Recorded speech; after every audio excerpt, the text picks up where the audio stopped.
Antonio, what you do for yourself depends on what you think of yourself. And what you think of yourself depends on what you know of yourself.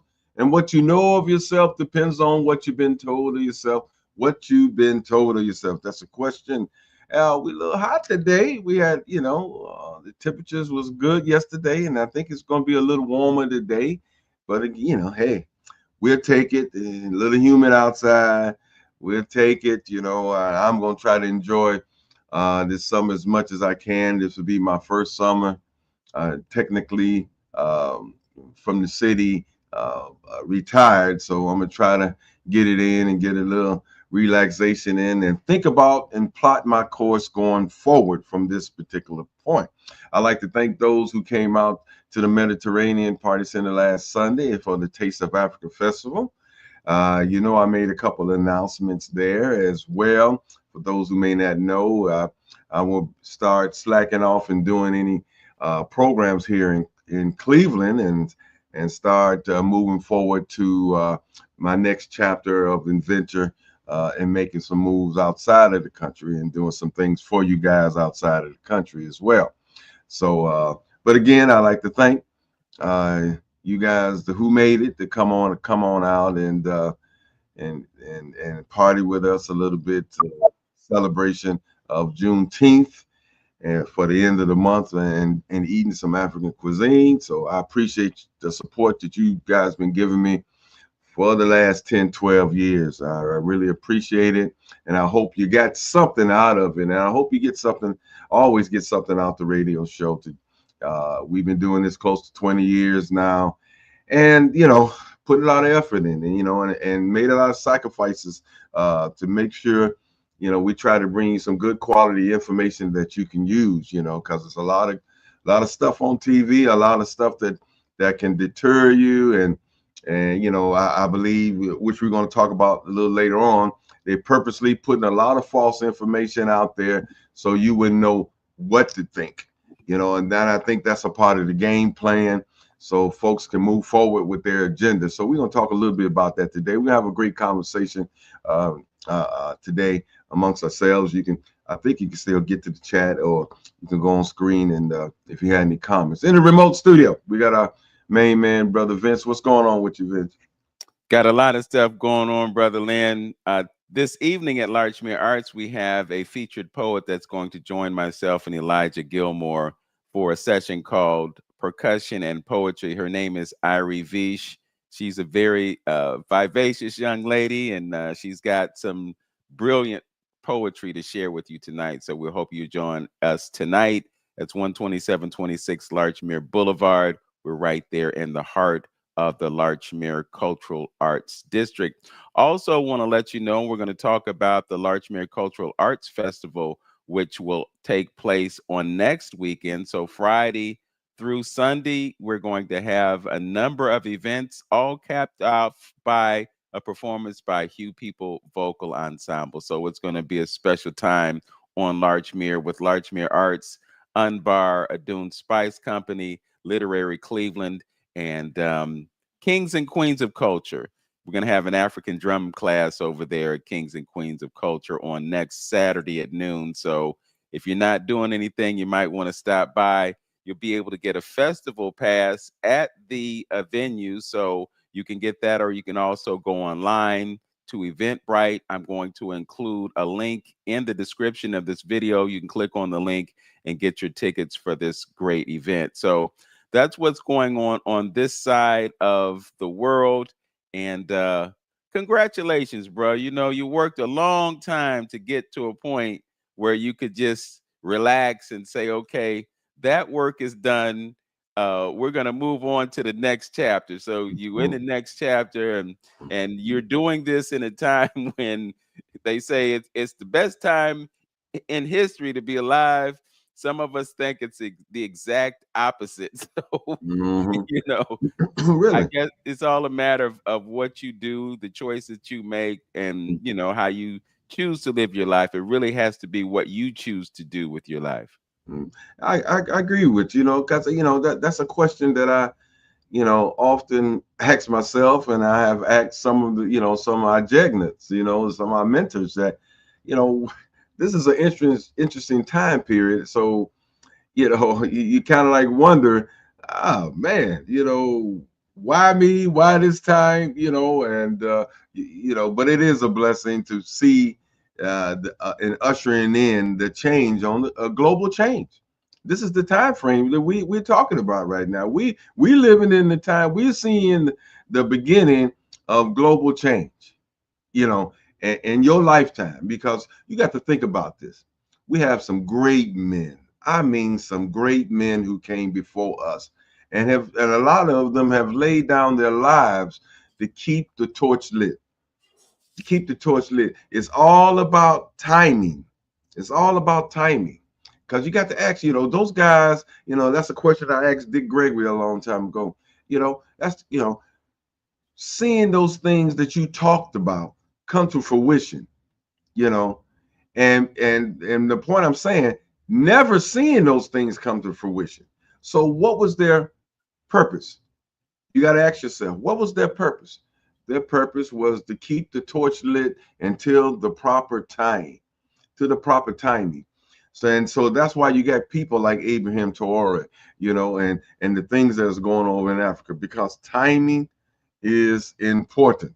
So that's why it's a good time to be living in this particular time frame. But the problem is, as we will say, Vince, the problem is, are you woke and being able to see what's going on? Because what's going to happen, the system is going to work extra hard to keep you shut down, to keep you distracted.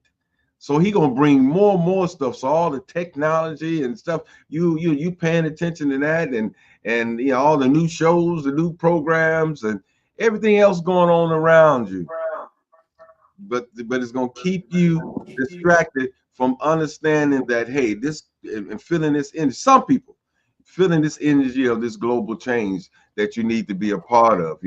So it's ever so important. It's ever so important. So that's why we got to stay tuned and stay plugged in, brother V. It's imperative for those who may not. I don't know what to say to you, but you got to be halfway living under a rock not to feel the energy that is going on right now on the planet, across the planet. So. Yeah. So I'm going to add that there may be folks who are attempting to listen on the radio. Our engineer had an issue on his way to the studio today, so he is working to get us on the air on the radio. That will happen momentarily. So hang in there with us. If you are attempting to listen to us on the radio, you're always welcome to see us on Facebook, on the 360 Info Network Facebook page. You can also see us on my Facebook page. You can go to The Journey with Hamtonio on YouTube, and you can view the program there. You can go to my YouTube channel as well, and you can tune in to 360 Info Network. And while you are there, don't forget, subscribe to our channels. Both Lynn and I are working to get to 1,000 subscribers, so it will be a tremendous benefit to us, and will also be a tremendous benefit to you, because it will enable us to continue to bring you quality broadcasting, quality clients that will appear on our airwaves and on our radio and YouTube shows. So continue to support us. We greatly appreciate that, and we're happy to continue to bring you quality information right here on 360 Info Network. 20 years, brother, that's a long time to do a show. It's probably one of the longest running, if not the longest running, radio program of its kind in our city. And who knows, it might be the same in terms of the state. So when you started this program, you started a beautiful thing.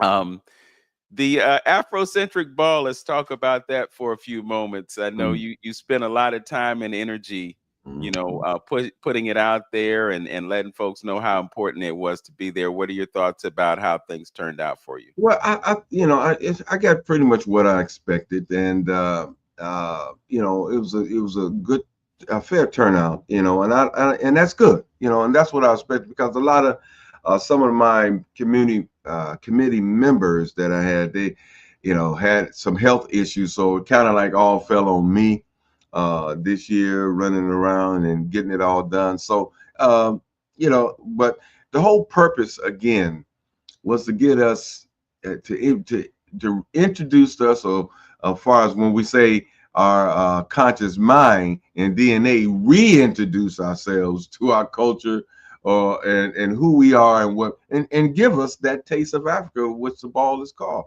Give us a little taste, to tantalize our taste buds, to help with the visualization of seeing other people dressed in African regalia around there. It was great this year because we had children there. A lot of times in a lot of events we all adults, but we had children there dressed in African garb there, and dancing and had a good time. So that's a wonderful thing as well. So, and then we had the African drumming, and so the whole purpose, and really the whole purpose of what I do, is to really reacquaint us with who we are and what we are, because the system has worked so hard to take you out of yourself, not let you know who you are and what you are. Right before the broadcast, we was talking about us being divine beings, you know what I'm saying? And what we just was talking about. And we need to understand this cosmic connection, and I think our ancestors did, because that's why they was able to do a lot of the things that they was able to do. You would be surprised at some of the things that people over in Africa and in different countries are able to do when working with the animal kingdom, the plant kingdom, and the cosmos and the universe. If you're a Bible scholar, why would in the Bible, why would Jesus say, I'm paraphrasing a little bit, that you would do works as I do, you would do also. You know what I mean? And so what is that saying? According to the Bible, Jesus raised the dead, he walked on water, he did supernatural things. So what is he saying? And then here's another one for you guys. From 12 to 33, where did Jesus go? And some say that he was being trained, he was being trained. He went to India and in the temples in Egypt and things of that nature. So, the point I'm saying is much more to this human experience than we've been dealing with, much more. And it's been hidden. And you can only imagine the stuff that is below the Vatican in somebody's private collections that they don't went down there and stole in Egypt and in Africa. God knows what kind of books and information that our ancestors have written about the universe, their connection, and the things that they're able to do for our spirituality. God knows what's in somebody's private collection that we don't know anything about.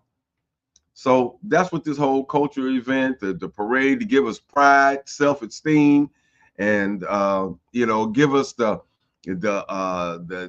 motivation to want to learn more about who we are and what we are. So that's why we do the things we do here on 360 Info. Well, you mentioned a few moments ago the things that we're capable of when we connect with nature, and also the things that we do when we connect with our awareness and our knowledge of science. There is a brother in Zimbabwe who has created a vehicle, a car, that does not require fuel. It's a self-propelled, self-perpetuating vehicle. And so you never have to fill up the tank ever again. You buy it and you got a car that will run forever. These are the things that we're capable of, especially when we are aware of what lies within us.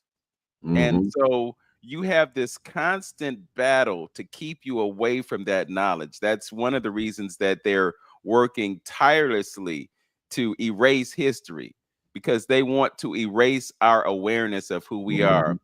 I did an interview with Dr. Adam Banks earlier in the week for another radio program, and we had this conversation about the film Sinners, and we talked about a few other things. But one of the things that really resonated with me was just the fact that because we're detached from our history and we're detached from our self-awareness, we don't really operate on the level at which we could. But at the same time, we have all this greatness that lies within us. And Ryan Coogler did a phenomenal job of illustrating what we're capable of. You know, my issue with the film was just that whole idea of returning us to victimhood. But at the same time, we get so much information about who and what we are, and it gives us an ability to wake up so that we can move forward and take ourselves out of the narrative that has been used to define us for so long. And the real threat to this system that I call pseudo white supremacy is Black intellectualism. So, what Dr. Banks has done is he has brought people from the community into a space to have intellectual conversations. And this is one of the deepest brothers that I know. So he could watch that film and come up with these amazing conclusions about the content. But then you bring in folks that don't necessarily have that academic pedigree, but they look at it and they take something away from it too.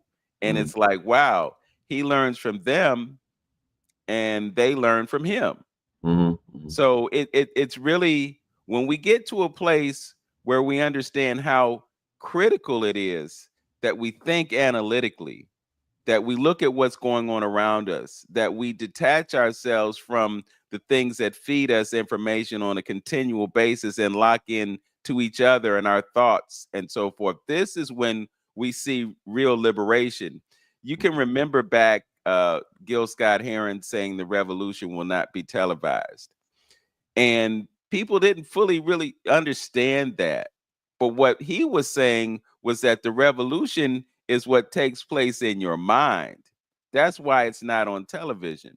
And then we had what happened with the Super Bowl this year and Kendrick Lamar, you know, but what he did was he basically brought to life that revolution taking place in the minds of people who were affected by what he did. So you can say that the revolution was televised, but even still, the revolution that took place in people's minds, that wasn't on television. That was in your mind, you see. Right. It's just really so important for us to engage in real thought and not let something else outside of ourselves hijack our mentality. That's the reason that social media exists. That's the reason that we spend so much time on our devices scrolling, because they want to keep us locked in. And the most liberating thing you can do, at least one of the most liberating things that you can do, is actually walk outside, take your shoes off, put your feet on the ground, and look at the sky and look at the trees and touch a tree and just get fully immersed in nature. I saw a video this morning where this guy was talking about Lake Michigan and the history of Lake Michigan and creating a relationship to structures that are on the bottom of that lake that we don't even know about, and the influence of crystals and other things. I think it wasn't Dr. B. Serious, but it was somebody who was talking about the power of going to a place like that. You know, we go to the beach, you know, we get in the water, we don't really fully understand the connection that's taking place, but the sand is crystals and the water has memory and it communicates with us. So it might seem to you that you just hanging out at the beach, but at the same time, you know, when you think about what's really going on, the fact that we're batteries, we're electrical beings, we have negative and positive charges and all these things going on that we're not aware of so much. You know, we got an autonomic system in our body that operates outside of us having to think about it. You don't have to think about breathing, it just happens. You don't have to think, well, I got to pump blood through my, you know, through my veins and all. You don't think about that. Those things just happen. And that's one of the ways that we're so magnificently designed, that we exist in a way that if we had a full awareness of who and what we are, we could operate on such a higher level, and we could have the impact that we are supposed to have. You know, when you think about that whole idea of Ubuntu, the fact that we exist for the benefit of others, particularly when we live in our purpose and we do what we are supposed to do and what we were destined to do. Just think about the world this would be if everybody operated with that understanding. Well, guess what? Back in the day, in the time that they were building pyramids, that was the understanding that people had. You didn't have this idea of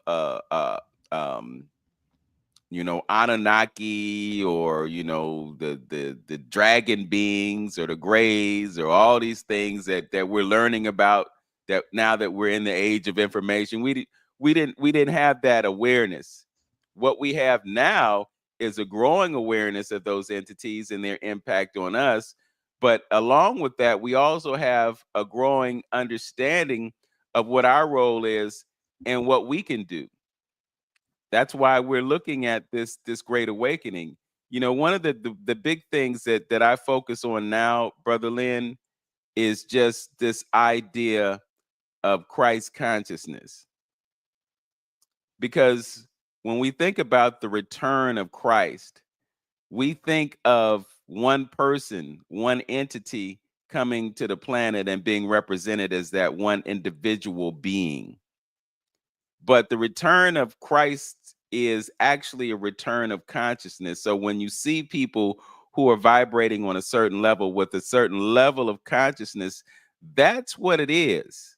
We have this idea that we have to go to the church to find God. But what many people don't understand is that we are the church.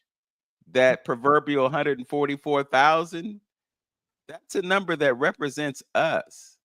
We're looking outside of ourselves for something that is inside ourselves. And what we have to do is we have to cultivate our understanding once again of who and what we are, so that we can operate at an optimal level. That's why it's so important for us, for instance, to provide the best fuel for our bodies. I went for a walk yesterday. I try to walk at least a mile every day. And as I'm walking the streets of Glenville, I'm looking and I'm seeing all of the discarded wrappers of stuff that we have consumed. I walked past McDonald's on my way back home, and I see what they're advertising. And it's really ironic, man. Over there at 105 in St. Clair, that McDonald's has flowers along the fence. So when you're driving past McDonald's, you look over, you see the orange and the yellow and all those bright colors, and then you see Mother Nature kind of infused in all of that, so you get this natural that commingles with the unnatural. So they got all these beautiful flowers, and you probably get more nutrition from the flowers than you get from the food. but you go in there and then you just purchase all that poison. So what we have is this consumer-based mentality. And one of the ways that we feed ourselves is we feed ourselves with empty stuff that really provides no nutrients, really doesn't do anything to support all these amazing systems that we have going on in our body at one time. Yeah, for sure. And all of this stuff, lining the fences, you just see discarded wrappers, something that somebody has consumed. I'm going to turn the mic over, but I just want to mention, I was at what used to be Windsor Park Place. It's a high rise over there on Superior. It's like 20 stories high. And I'm standing in front of the elevator, and I'm looking at this flyer because it took about 5 minutes for the elevator to get there. So I had plenty of time to study this flyer. And the flyer is advertising these dinners that they have for sale. And the last item of food or beverage that they advertised was Kool-Aid, Koolaid, right? $5 for some Kool-Aid, bro. $5. $5 for some Kool-Aid. And I'm like, okay, so you got this 35-cent package of food dye, because that's what it is. It's food dye. That's why it's not strawberry Kool-Aid, is red. Right? But $5, and you're gonna put a cup And you know how we do. We don't just put a cup of sugar in the jug. We put 2 cups of sugar, or we pour half the bag of Dominoes into that. But Well, all my sugar gone. $5 for some Kool-Aid, man. That just blew me away. $5 for some Kool-Aid. Yeah. But Can we say reset? Because there ain't nothing the same, nothing the same since COVID, man. Nothing the same. But I guess the last couple of years or something too, I've been really, really interested in nature. Reintroduced to nature, because I already always knew that it was the key to everything. I used to always say science is nothing but the study of nature, which is the study of God. And I want to express that to our people, is that how important it is for you to really ground yourself and start, reintroducing yourself to nature, and appreciating nature and understanding nature. Because if you want to know what this heavenly body is about, you have to study nature, because nature would give you all the answers, man. And it would just wow you, and just marvel you about how everything is connected and how nature survives and get along with each other, and then how the creator put everything together to self-perpetuate everything, the ecosystem and everything else around you. It would just blow your mind. You think the sky is blue just to be blue. No, it has a reason why things are green out here. It does things to your psychic and to your God consciousness, you know what I mean, and puts you together. The problem I have with us as people, we have lost our critical thinking. Even when given historical breadcrumbs, we are not able to line up and put good analogies together. We're not doing it when we have things right in our face, and we still are unable, because of so much of confusion, so much of the distraction and things of that nature.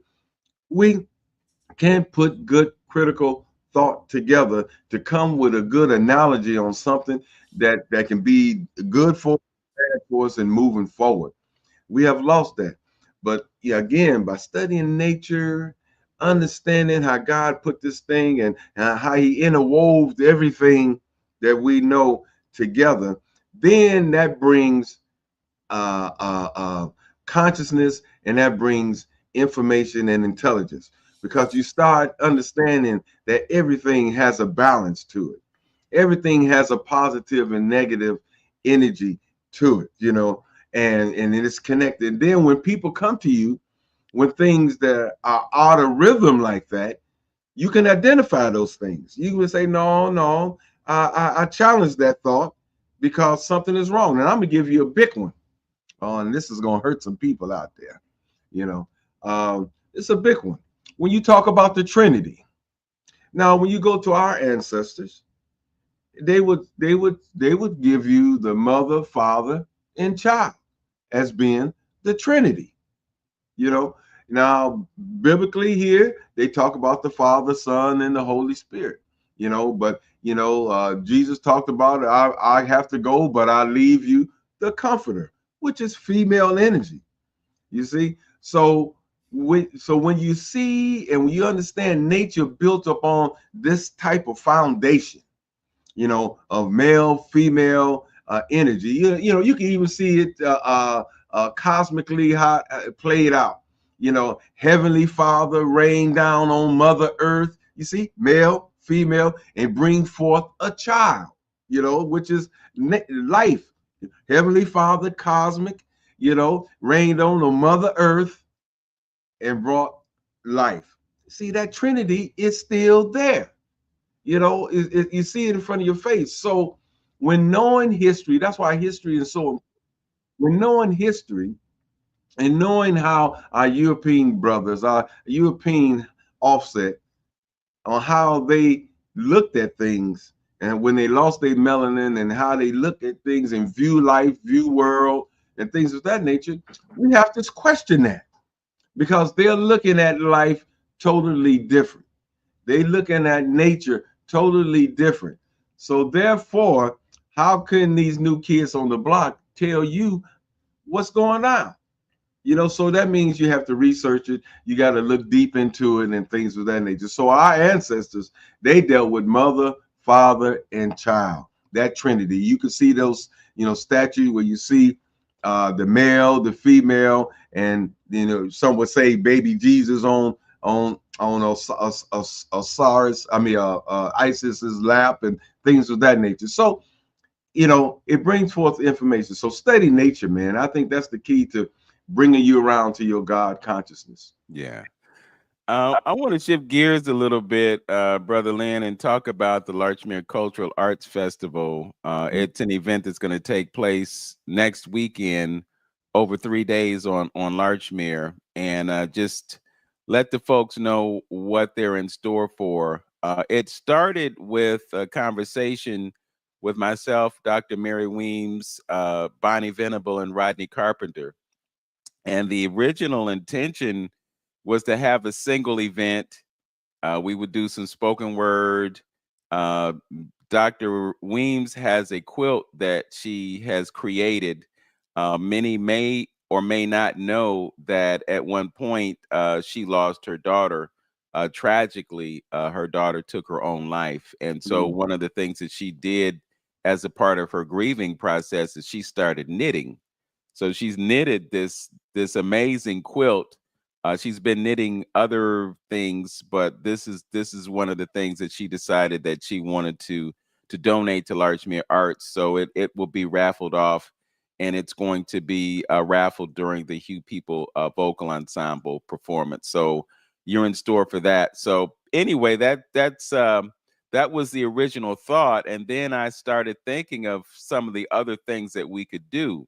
So what we're going to do is we're going to have an opening event at Unbar, and we have an art installation. It's probably 90% hung right now. We've got paintings by an artist by the name of Santana Watson. I don't know if you know Santana, but Santana used to have a gallery down on St. Clair. Now he's out on Warner Road out in Cleveland, bordering Garfield Heights. And he's got some amazing work. He's got 4 large installations that are hanging on the wall right now. We also have art from some other artists. We have Journey to Zion Weems has a couple of pieces. My friend Elsie Clay, who does Afro-futuristic types of paintings that she uses sand to create. It's really an amazing process that she goes through to create this art. We have Robin Robinson, no relation to me, but a very good friend and colleague in the art world. She has a few pieces that will be hanging. And then we have a few other artists that are going to show their work in that exhibition. On top of that, we're going to have that spoken word performance with Dr. Weems and myself at Larchmere Arts. So it's the art exhibition at Unbar, and then it's the spoken word and music performance at Larchmere Arts on Friday. On Saturday, we're going to start the day off with an African drumming class at Sister Queen's, Kings and Queens of Culture Village over there on Larchmere. And then we're going to have a writer's workshop. So you can actually go online and register for this workshop. Nicole D. Miller has her own publishing imprint, and she's publishing authors in addition to publishing her own. She's got, I think, like 3 novels out. She's really an advocate of independent publishing. So she's going to be there to inspire and to motivate folks to get their books out there. And of course, she'll be able to help those who want to get out, but she'll also be able to give you information that you need in order to become a published author. I know you got a book in you, Lynn, so at some point, hopefully you'll sit down and put pen to paper and write your life story. Well, what is there? Is there. Okay. Yeah. So it definitely there. We're also going to have a shorts film festival. So Dr. Weems has a film called Slapped. That's going to be the first film in the series. We've got films that are being provided by Michael Oatman, who is an amazing theatrical director, playwright.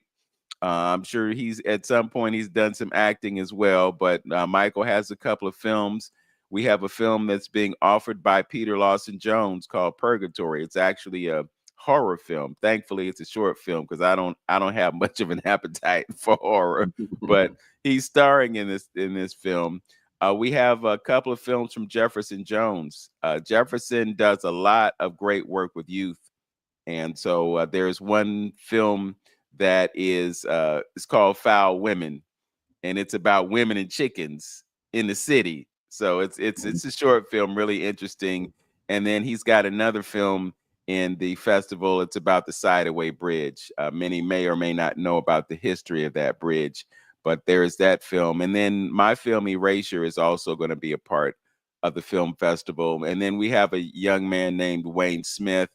Wayne actually has 2 films that are going to be in the Shorts Festival. And then after the Shorts Festival, we're going to do a poetry slam that's going to be curated by Literary Cleveland. So that's all on that Saturday. And then on Sunday, the high point is going to be a performance by Hugh People Vocal Ensemble. So there'll be the last event of the festival. But we're going to start off with a visit to a couple of the establishments on Larchmere. And then we're going to have an ekphrastasy event. Now, many people may not know what ekphrastasy is, but basically it's a situation where people write poetry based on art. So we're going to present some pieces of art by Bonnie Venable and Rodney Carpenter. People will be able to write about those pieces, and then they will share the poetry that they wrote that in that session. So that's going to be the next session that happens. And then after that, we're going to have a digital photography exhibition at Unbar. I have requested work from a number of Cleveland area photographers, and we're actually creating that presentation right now. So so far, I have Unity Powell, I have Deanna Thompson, I have Shireen Dorsey, my good friend, I've seen it. Freeman is his name, Mylan Freeman. Also, a photographer by the name of Michael Lilly. You probably encountered Michael at some point in your police career because Michael has been an event photographer. He's been a sports photographer, so he shot the Indians, the Guardians, the Cavaliers, the Browns. He's been that brother on the field and on the court with those big long lenses. And he's also shot some concerts. So he's got a great body of work, and we're going to share some of that with you. And then the crown jewel of that exhibition is going to be an artist talk with Jeff Lawson. Jeff was a photographer for Ebony and Jet magazines. So I know what we did back in the day, bruh, is we would open Jet magazine to the center, and there would be that fine sister in the bikini. Well, Jeff took some of those pictures. He was hanging out with Monita Sleet and some of the other photographers for Ebony and Jet magazine. But so his claim to fame is not just bikinis and babes.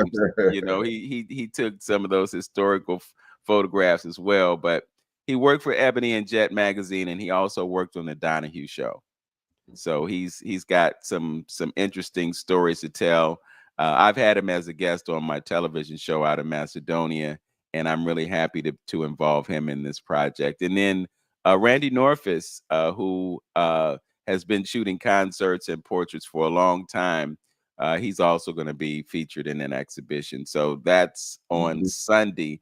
And then after we have that digital photography exhibition at Unbar, we're going to come back to Larchmere Arts, and we're going to have that performance by Hugh People Vocal Ensemble. And there's a very strong possibility that I will have the privilege and the pleasure of actually performing with Hugh People on that date. So really looking forward to that. So you can get tickets for this event just by going to Eventbrite, and you can put in the Larchmere Cultural Arts Festival, and it will bring you to a link that you can actually purchase tickets for the event. You can also go to my Facebook page. I have it pinned to the top of my Facebook page. So there's a poster or flyer that was designed by Bonnie Venable, and our good friend Stephen E. Boyd. You can see some of the faces of folks who are involved, and there's also a link to Eventbrite so you can get your tickets. If you don't go online, you'll be able to purchase your festival pass at the festival. So if you not technologically adept, you will have another option in order to gain entry. But this is going to be a fantastic 3 days of activity on Larchmere. And as far as I know, this is something that has never happened before. It's very possible that this may become an annual thing. We'll see how it goes.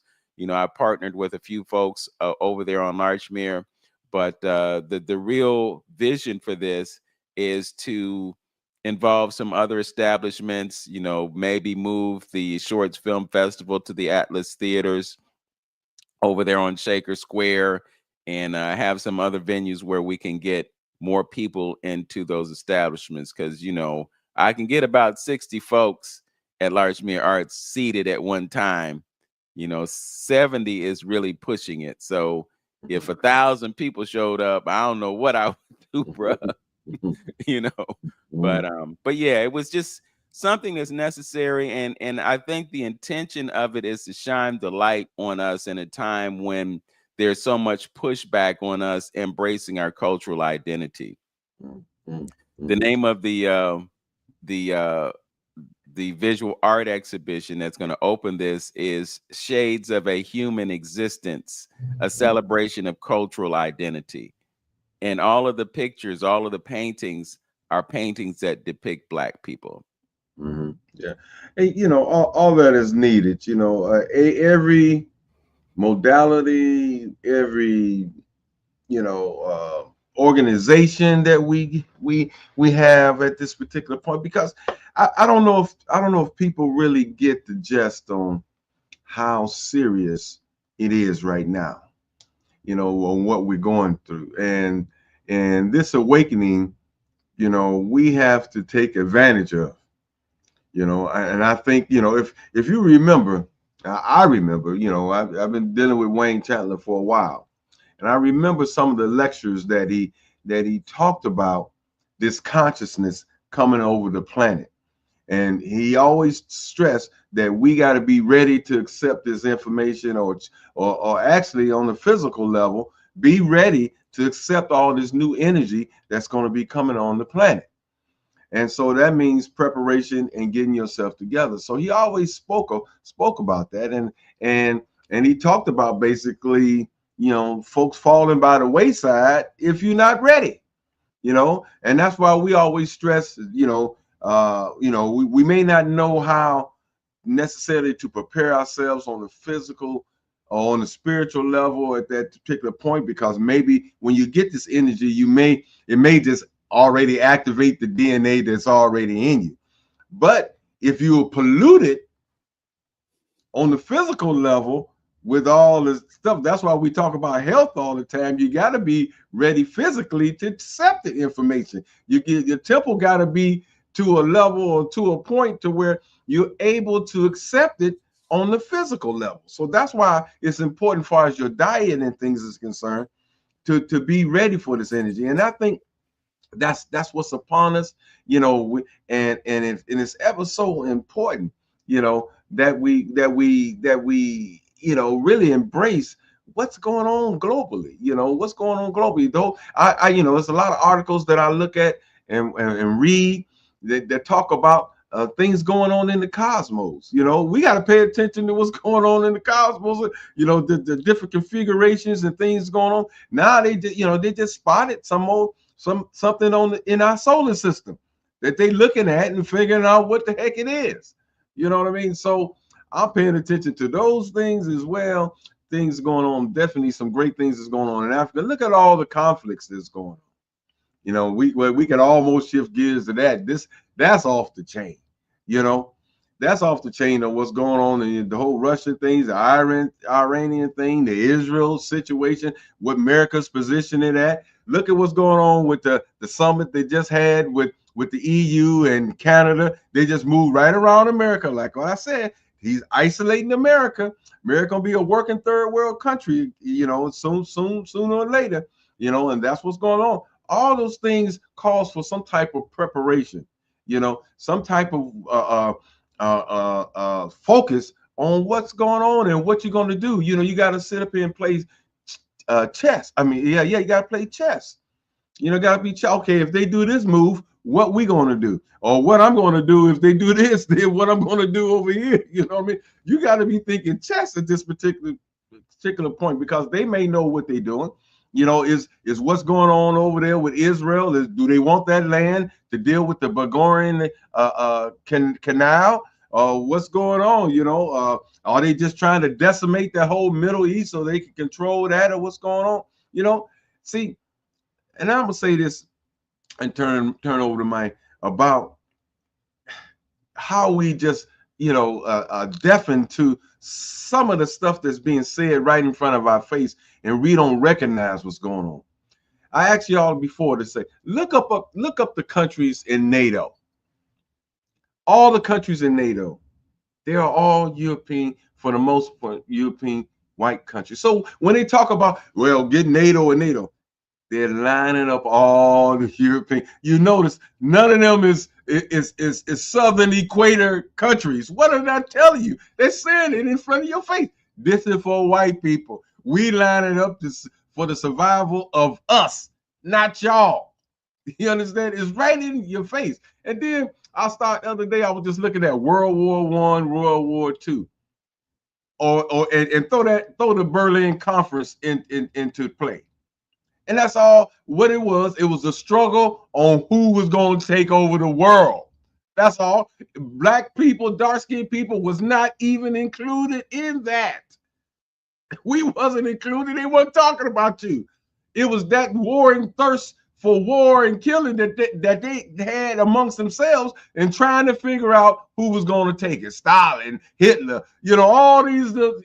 But we take it as history and just go, no critical thinking, no critical analysis of what's going on or what's actually take place, because it's been embedded in us and we don't think nothing about it. And they saying this stuff right in our face, and we ain't even picking it up what's actually being said. It ain't about y'all. It's about that small minority of people that only make up 12% of this world's population, and going around putting their footprint on everything, like playing the Monopoly game with the world. I land on it, it's mine. I buy it, you stop on it, you got to pay me. That's what it's all about from a certain group of people. It's right in our face. Don't have no love for you. It's all about them. And we just lolly going on about our business and not understanding what's actually going on, brother. Yeah, I think you mentioned moments ago this whole idea of a reset. Mm-hmm. And there's a document called The Fourth Industrial Revolution. It was authored by a person by the name of Klaus Schwab, who just recently stepped down as the person that was like the head honcho of the World Economic Forum. There's also a document called The Great Reset. And both of these documents outline the strategy and the plans of the elite to control the entire population. So we talk about this every once in a while, but I really want people to pay attention to this. The world's economic systems are being reconfigured because you have this new technology called blockchain. And part of the fourth industrial revolution is this paradigm shift. It's like when we went from horses to cars. Well, now we're at a place where we're moving into a new advanced technological age that's powered by AI. And because of AI and the rapidness of these advancements in technology, we're going to have to look at different things to do and different ways to be responsible for ourselves. One of the greatest impacts that AI is already having is in automation. So, for instance, one of the biggest companies on the planet is Amazon. And what Amazon has done is that it has used technology to create robots that do what humans used to do.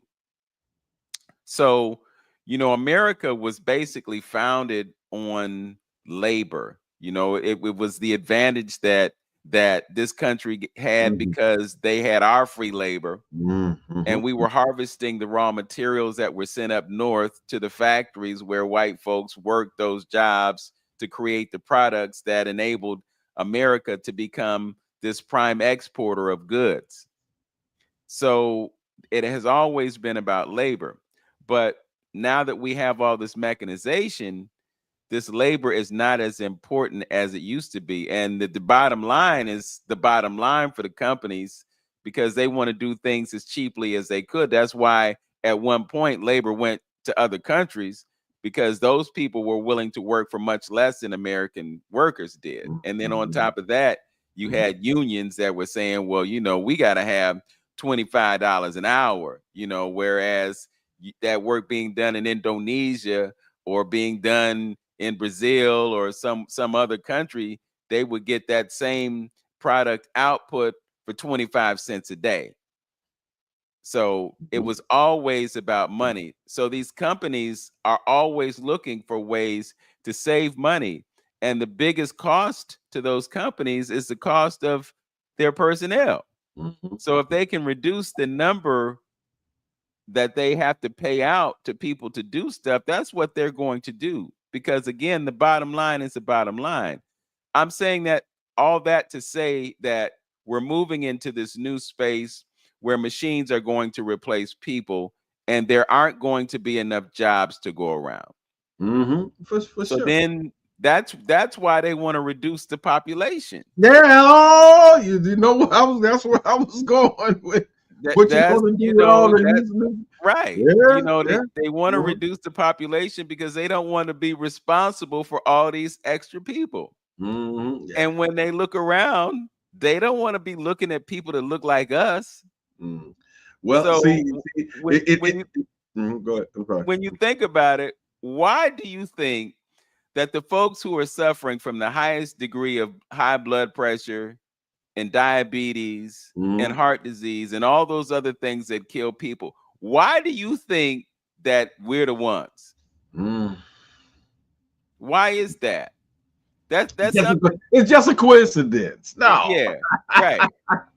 You know, and we're stuck. You know, I was at the Midtown Collaboration Center a couple weeks ago, and I noticed they have a nice restaurant in there, and it's a Black-owned restaurant, which is nice because they in an area of town where we used to be the dominant force, and now that is being taken back. So to appease us, they created this space where we have a Black kitchen and a Black brewery. But I looked at the menu, and as someone who lives on a plant-based diet with critical attention to what I put into my body, I'm like, I can't eat that food. We're stuck with this nostalgic idea that we made the best out of what we had. So we ate chitlins, and we ate pig feet, and we ate neck bone, and we ate the scraps, and we turned them into delicacies. But we're not in that place anymore. We don't need the neck bone anymore. We don't need the chitlins. You know, ironically, I had a conversation, Brother Lynn. I had a conversation with somebody about how they eat chitlins one time a year.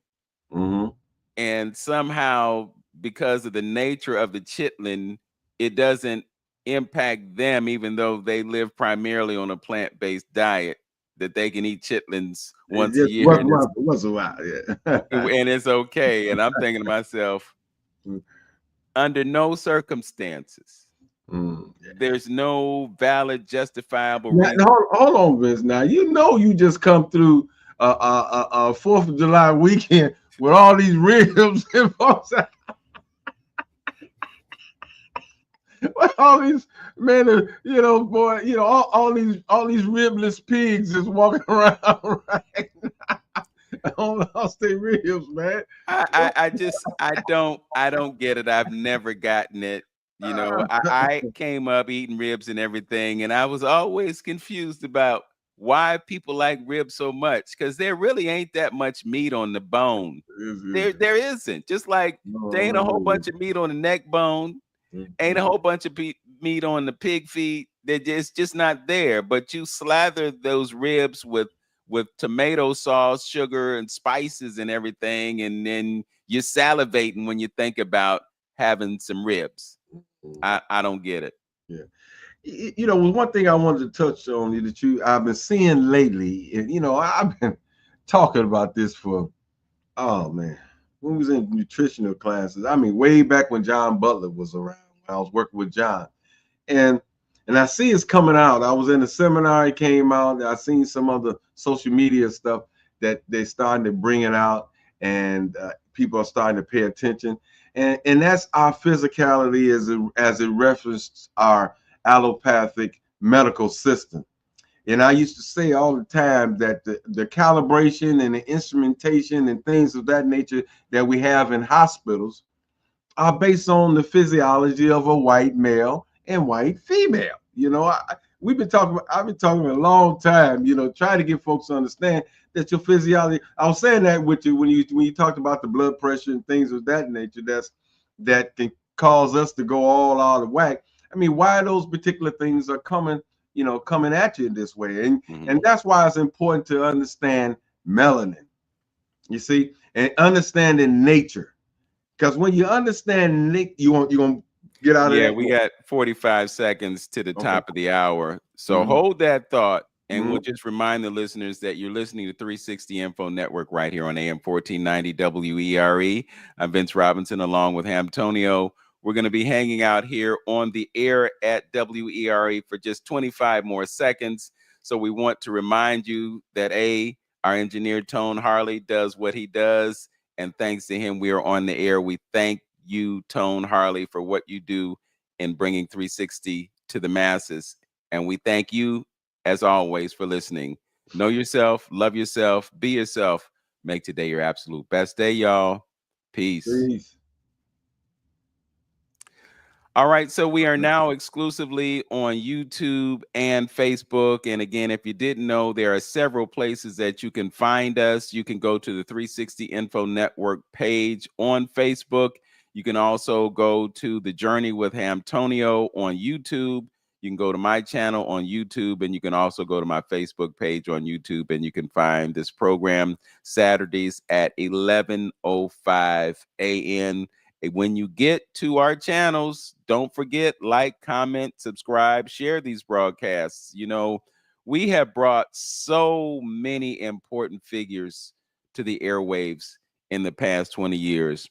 Our Tony Browder video, Hamtonio, I think that's up to like 8,000-9,000 views now, which may seem like a small number when you have folks who do viral videos and they get 1 million licks and all that other kind of stuff.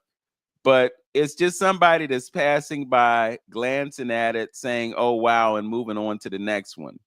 When you get to our videos, we give you a reason to stop and listen and watch and digest information that is beneficial to you.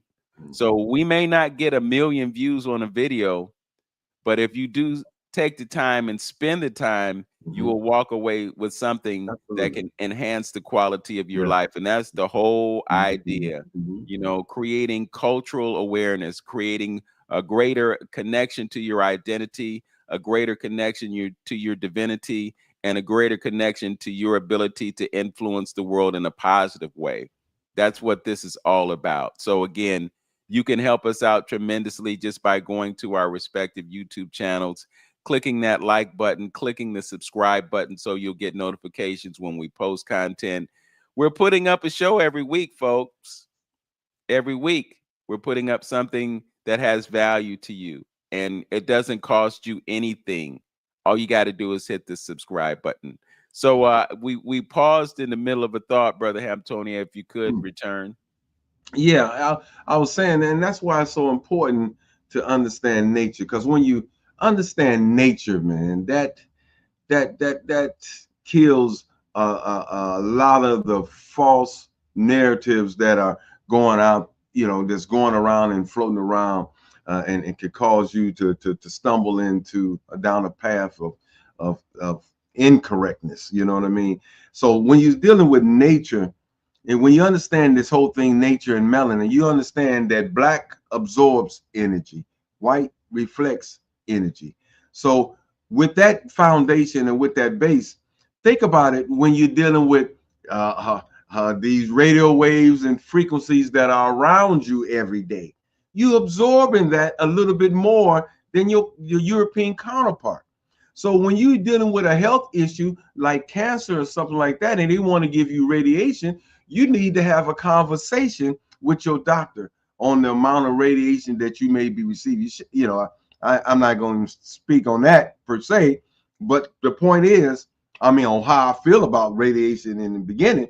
But the point is, if you had to take it, you need to understand. And that's why I say it's so important. I mean, that's just a small example about the physicality of understanding the difference between your body and somebody else's. Melanin cells hold on to things that you put in your body. When you got less melanin in your system, it tends to, it's not as congested and not as dense. Your body is not as dense, and it don't hold on to things that you put in the body. That's why your European brothers and sisters, those flower childs, were taking all kind of drugs and things of that nature, and sometimes able to shake that off and become productive citizens and stuff again. But a black person, if you put some negative stuff in it, it can take you down, take you out, and it's hard for you to come back out of that. So that's why you need to know your physical, and you're not getting that information from anywhere. They're assuming, and having you assume that everybody's bodies is the same. No, it's not. Because you're a minority in this country, they're looking at the white male and the white female. Everything and most of the research that they bring out openly in the air is about white males and white females. The stuff that they do on us and understanding us, that's in the dark. they ain't letting that out there, because they ain't gonna talk about your blood. They ain't gonna talk about your biochemistry. They're not gonna talk about your skeletal mass. They're not talking about how your immune system is different. They ain't gonna bring that all out in the open that shows that your body is the original, is on a higher level than the European. They ain't gonna, that kind of research is done in secretive. But the research about what they telling their fellow European people about this drug, about this, that's on the physicality or physiology of a white male. And you have to know yourself to understand that, so you can discern and make a difference of what you should or should not do as far as the body is concerned. That's why it's so important, man. Well, it's interesting, Brother Antonio, how everything seems to be the opposite of what they tell you. For instance, they got you scared to go outside and get some sun. They're telling you to put on SPF 30 because sun rays are so injurious to you. When the fact of the matter is, and this is just my own personal belief, the sunlight is actually what is saving you.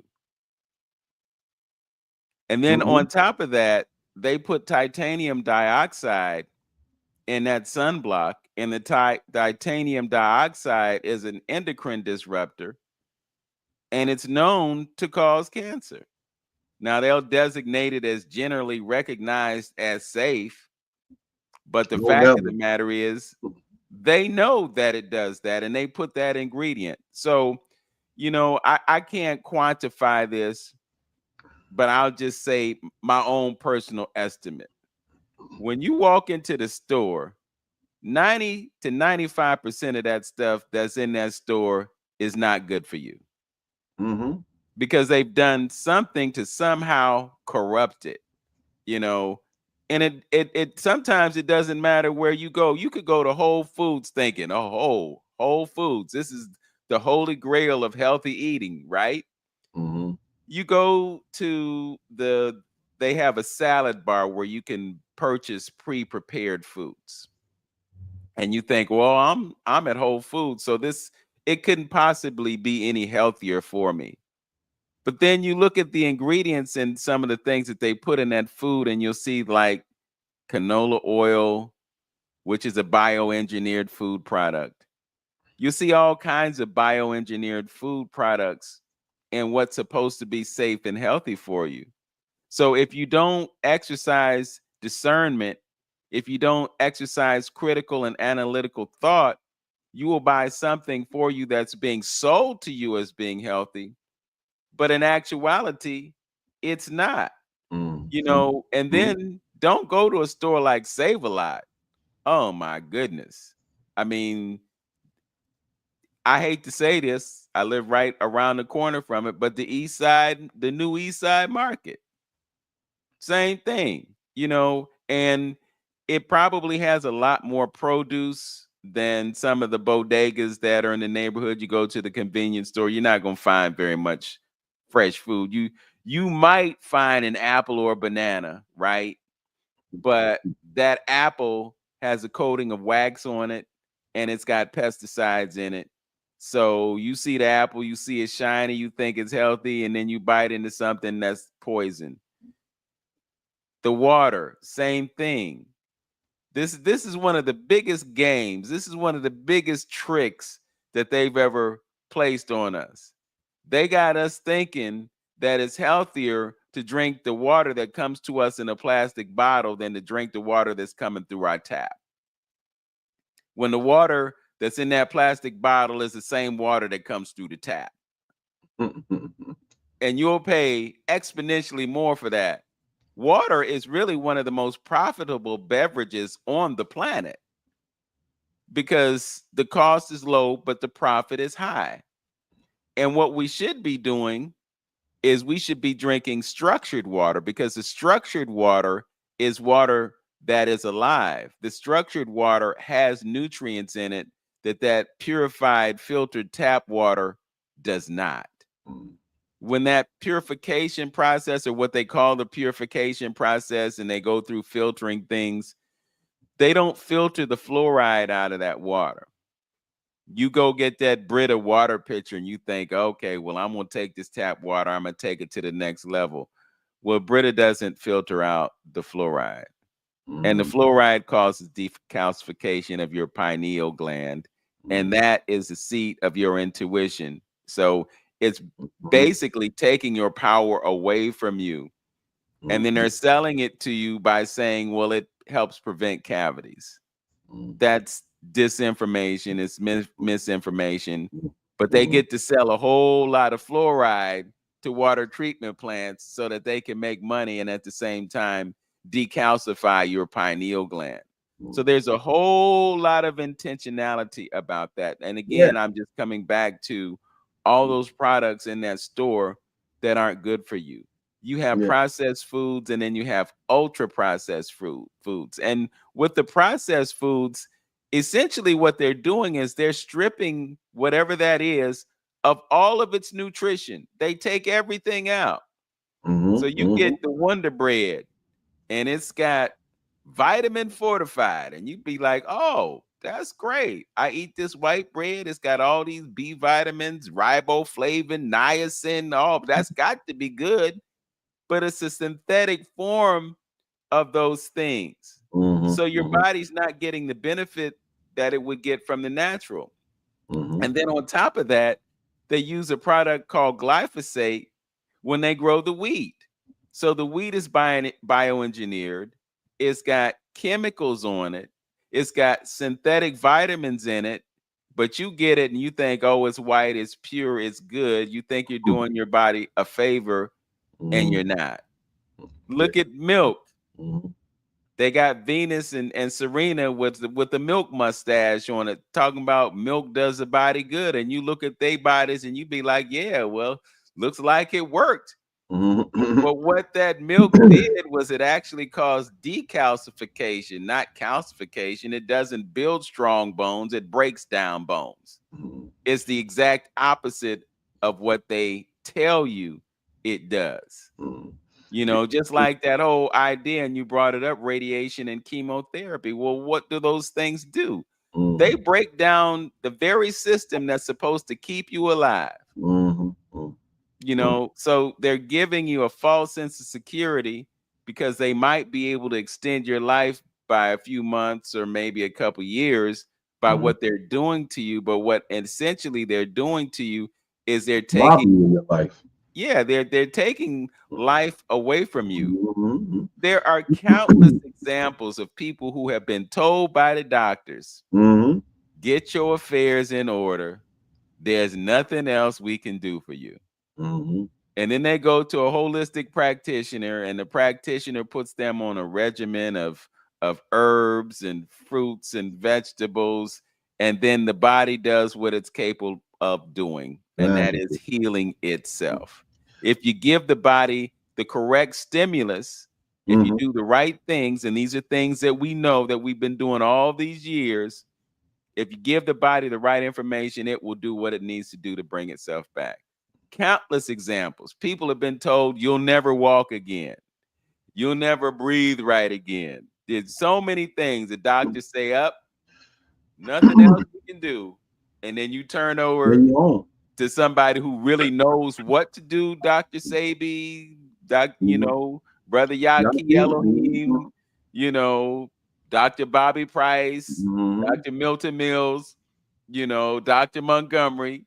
They know what to do. So it's all a matter of where you plug in. Yeah, and studying your body again, and studying your body and knowing your body. You know what I mean? It's things that make more sense to it. You know what I mean? We was brought up on so much crazy stuff from this whack system. I mean, like not understanding what your tonsils is. Remember when we was young, it was almost a fad of pulling everybody's tonsils out. Every time you had a little inflammation there, your tonsils is inflamed. We're gonna pull them out. Pull your gallbladder out. Then when you have a fever, give you all these drugs. We've been taught so many things that are wrong about the body. That those tonsils is supposed to inflame. It's getting rid of the toxins in your body. You know what I mean? You work with the fever. You don't just stop it. The body temperature is raising and killing the bacteria and stuff in your body. You know what I mean? And we just go along with this nonsense, and they give you all these pills to stop your body from helping to repair itself. To help fix itself. They shut it down. And then you wonder what's going on. I seen a video just a couple of days ago. I wish I would add it that had the link in where you could put it on, but let some people see it, man. But man, it was talking about some of the foods that we have, and the 2 or 3 that sticks out in my mind. It was just talking about how bad they were in toxins, like the little creamy box of cheese and stuff. They were saying that ain't, it ain't cheese. It got petroleum in it. The little cheese mix that they put in, and then when you get all those stuff like with they have rice in it, that's already, you just got to boil the rice. He said, man, 30% of that is plastic rice. It's plastic. Then the linings of the cans. When I thought about that when you talked about all this processed food and stuff, and that made me think about that video that I'm saying. The linings of the cans have all that plastic and BPA in it. That bisphenol A in it. That synthetic hormones, and then we wondering as black folks or as men why you got low T when you got all these hormones. Female estrogen hormones that's in your doggone food that's causing you issues like that. You see, so and then we talk about and I talk about it before. You guys mentioned as well. Tyrone Hayes talk about that. He talk about how this synthetic stuff they threaten the man's life because he was telling you about the chemicals and from these pesticides and stuff that they spread in the soil. That is causing our men to be confused. Let me say atrazine. Atrazine. Yeah, atrazine. Yeah. Absolutely. Yeah. And causing our males to be confused on what gender they are. And the females too. Females too. Yeah. So it's when you add this all up, Vince.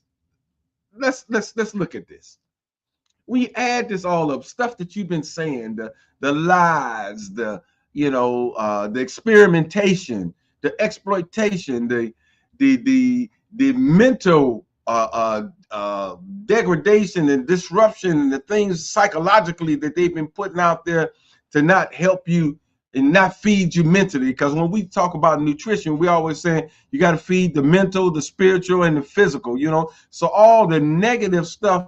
Like you just said, you don't like you don't like the horror stuff. Remember, and that's feeding your mind. You know, all the negative news that they shoot at you, nothing positive going. I'm saying, with all of that you see, and you see the attack. Well, some of us don't see, but you see the attack that is on, especially on the Black community. When I talked about his breadcrumbs, putting breadcrumbs together, what is that saying to you? You got data upon data upon data of this attack, of this misinformation, of these liars, of the murder that has taken place since you've been in cohabitation. So my question is, how could you take anything?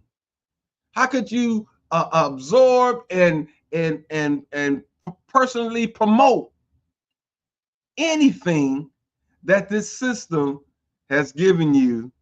You know, how could you do it when you see this track record, this historical data, historical history of folks not having your best interests at heart, and you still running behind and kissing up to a system that have just told you they just don't like you? I don't get it. Yeah. Is it the fluoride that got folks sleep and docile? Because that's what Dr. Scott Whitaker said in his book, Medicine. You know, he said fluoride was used in Nazi Germany to make the prisoners easy to be controlled and docile.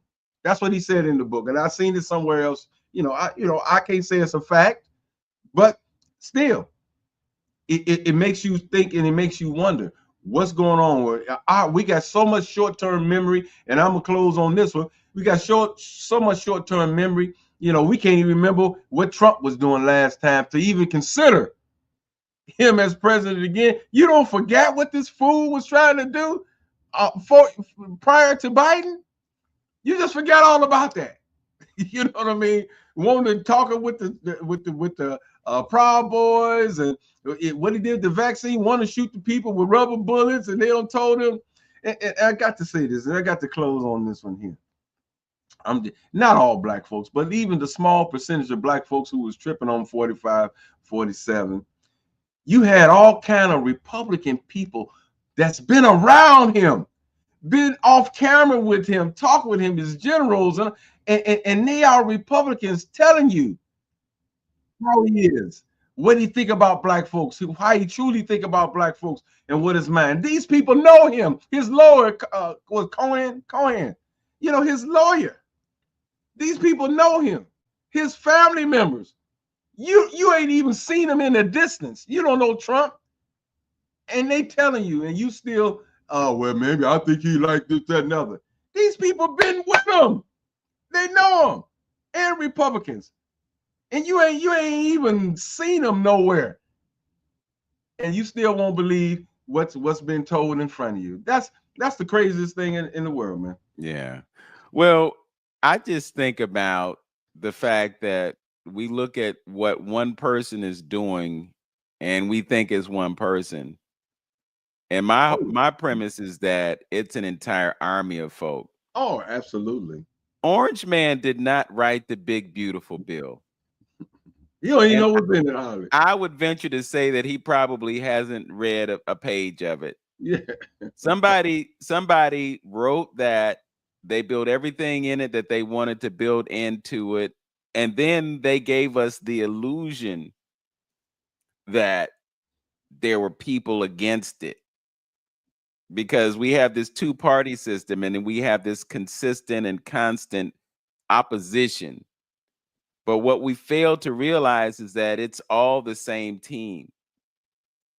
When they advocate adding another $3 trillion to the budget deficit, it requires approval from the entire body. No matter what the vote is, you know, they can tell us what the numbers are, but the impact is still the same. The bill passed, and there are over 1,000 pages in it, just like you had all those pages in the document that the Heritage Foundation created, Project 2025. They did not write that stuff overnight. And it's not one person. It's an army of people. And I think it's also important to understand that the people that construct these things, they have no regard for human life. When you cut Medicaid, and the people who are on Medicaid have significant need, that's why they're on Medicaid. And when you say, we're not going to pay this anymore, that could mean that this person will lose their life because they're not getting the support that they formerly could have gotten through the program that they were enrolled in. When you take that food off the table, when you cut SNAP benefits, you're telling someone, we don't care whether you eat or not. And the sad part about it is you cutting them off from food that's killing them anyway. Because when they shop with SNAP, they ain't going to Whole Foods, they going to Save a Lot. Because their money goes farther at Save a Lot because the food is cheaper and lower quality. That's the reality of this country. One thing I wanted to point out before I forgot, we were talking about the differences in diet. And I was riding through Cleveland yesterday, listening to National Public Radio. I tune in every once in a while just to hear what they're talking about. And they had this show where they were talking about food. So they talked about this beet soup that Latvia and some other country, they have a competition over every year, who makes the best soup, right? But then there was another segment in the program where they were talking about how they switched from the typical Western diet to a traditional African diet. So they took people and they switched them. So the ones who were eating the Western diet got the traditional African diet, and the ones who were eating the African diet got the Western diet. So what they found out was that when they switched to the African diet, their levels of disease went down. When they adopted the Western diet, the levels of disease went up. So that's just bringing us back to the whole importance of self-awareness, cultural awareness, and doing the things that we know to do because our connection with nature. The reason African ate the foods that they ate is because of the cultural implications, but also because of the presence of those foods in their environment. So when you eat the foods that are native to you, those foods have a much better impact on you than something that comes to you that's shipped from the other part of the world. If you live in that tropical climate, then you can eat good bananas, not the Cavendish that we get, but you can get the real bananas and not the hybrid version that we get today. And you can eat those things when they're in season. And because they're in season, then they're going to have the impact that they're supposed to have on us. We're not supposed to eat watermelon all year long. We eat it when it's in season. That's why when May rolls around, we be like, those animals that find the things that are available, like the dogs that search out those you know what I'm talking about. Yeah, I know what you're talking about. Yeah. So we find the watermelon. So we get lucky enough to find it at Giant Eagle or Fresh Time or Farmer Jones or wherever. We find those watermelons, the seeded watermelons, until they're not available anymore.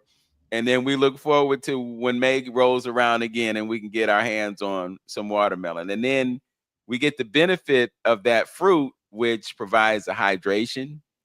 The seeds of the watermelon are packed with nutrients that we're not getting, So again, when we tie into the things that nature provided for us, we get the benefit of that.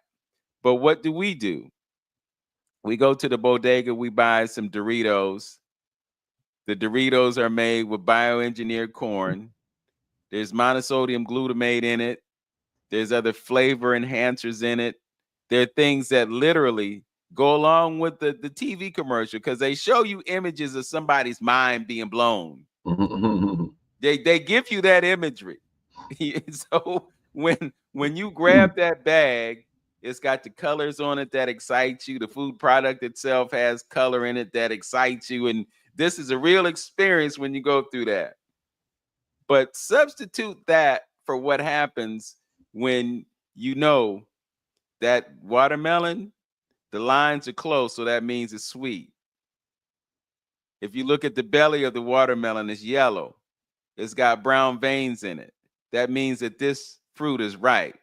So you go to the store, you find that watermelon, it's got all the right markers, you slice into it, and then you grab that part from the center of the watermelon. You know what I'm talking about. The middle of the watermelon, and it's got that little separation in it, you know, and you bite into that, and it's like, whoa, you know. Or I know you've had this experience. You in Ghana, and they slice open that pineapple. Man, bruh. The pineapple is so, you know, you eat the dough pineapples and you get to the center of the pineapple and it's hard, it's tough, it's chewy, it's not quite as sweet. You eat the whole pineapple in Ghana, bro. Man. You know, so that sugar loaf pineapple, boy. Man. So I'm just saying, you know, you can get the same excitement from the natural products as you get from the ones that are engineered by the engineers in a test lab who say, oh, because I know you've seen the 60 Minutes video when I think it's Morley Safer, one of those correspondents is talking to the man in the white coat, and he says, oh, so I guess you could say this is addictive. And the guy, he lights up like a Christmas tree, and he says, yes, that's a great word. They're engineering food to make it addictive, and they're addicting you to things that are detrimental to your body. I'm sorry, bro. I'd rather bite into a medjool date than to bite into that piece of candy, because at least I know that, one, I can have the discipline to just eat 2 dates instead of eating the whole bag. And 2, I know when I eat those dates, I'm going to get my potassium and I'm going to get some natural fruit sugar. So that's it, man. You know, that's all a part of going back to nature as well. You know what I mean?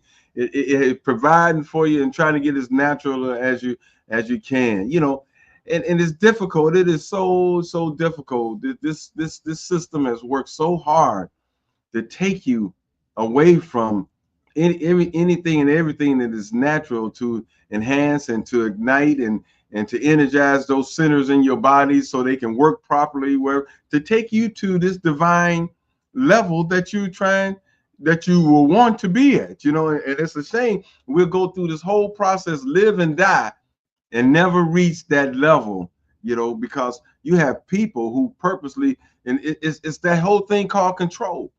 It's about wanting to keep you under control. You know, you don't, they ain't trying to help you find your divineness, your spirituality, and connect you. And they got you even got your churches doing the same thing, because they want you to be dependent on the pastor. You know, if all the prophets that you know around in historical time fasted and prayed in order to reach the level of consciousness, all your Buddhist monks and over in India and always fast and pray. If that's one of the key issues for you making this spiritual connection with the Creator, our church sermons should be at least once a month talking about fasting and praying, so you can make that spiritual connection with the Creator. But like I say, they got them buffaloed and thinking that, you know, not knowing that the mind, body, and spirit is all one entity and has to be fed and has to be healed for true healing to come in. But they got you going down in the basement after church eating all this garbage. You can't be at the level of spirituality if your temple is dirty. You know, it don't work like that. All of them have to be cleansed and in harmony in order for it to work. Well, you got grace, man, because since you got grace, then you don't have to worry about the chicken being acidic and all that, you know. It don't work like that. But I'm just saying, you can pray over it all day long, but the poison is still the poison. Yeah. You know, I mean, once you get to a level, you can do a whole lot of things, but we know we're close to, you know, of knowing those secrets, and you know, and like Dr. Carver, you know, you're talking to the plants and and being able to manipulate them. Now we're not there. So, our prayers may not do too much, to hide the toxins or getting rid of those particular toxins, and you're not that connected to the creator, so we know that because you wouldn't be going through half of the things that you're going through physically on the body, if you will. So I want to make one quick prediction, before I forget. This one prediction. And it's kind of like off topic a little bit. I'm going back to Trump a little bit. With the big beautiful bill, we talked about the Medicaid, I believe the SNAP, and I think even with lunches, it touches on a whole lot of school lunches and a whole lot of things, which is going to bring some serious arousal on as far as in the community is concerned. People are going to be talking about it. There's going to be awareness, and it's going to be some issues. And then I watch my man every now and then, Augustus, I think Corbett. He got a podcast called the Defiant Lawyer, and he kind of breaks down the politics a little bit. And I wonder why they didn't talk about it more. But in a limited sense, the Supreme Court have gave Trump the go on, rather than them fighting the aspect of dealing with injunctions. They turned around and fought took it to the Supreme Court of disallowing certain states to even file an injunction that would be like a class action stuff. You can still, some of the states can still file an injunction, but if it was something that he did that affect you and you filed it, it just affects you. The judge filed an injunction for you, not the whole country at this particular time anymore. So you might get some reprieve, but everybody else on any executive order that he did, they going through it. So in so many words, like he said, the Supreme Court just made him a king, meaning he could say, hey, all the ballots got to be counted by 7 o'clock on the election day. No more mail-in ballots. He could come up with a crazy executive order to say that, and the courts cannot challenge him in most states. In 26 states, the courts cannot challenge him.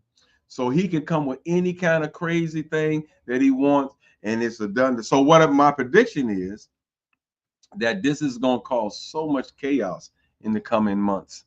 With the Medicare, people go, because I always said, our situation is in the hands of conscientious white folks. How far they're going to let them go before they stand up and say that's enough. Until they reach that point, I almost thought the Iran war, getting us into that Iran conflict. Oh, okay, we're almost there. I see they getting riled up.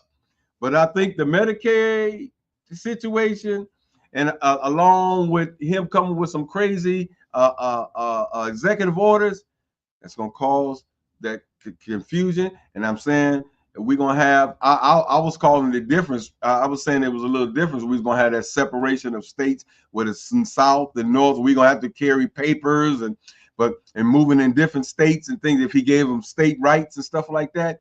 But that same confusion just might be with this going down. I believe this is going to happen. Just one of my predictions. Let's watch and see what happens. One thing that I would like to do is just reinforce the notion that we are not completely helpless. I think what the so-called powers that be would like to do is to create a certain level of fear and anxiety in us about the things that they have an ability to do.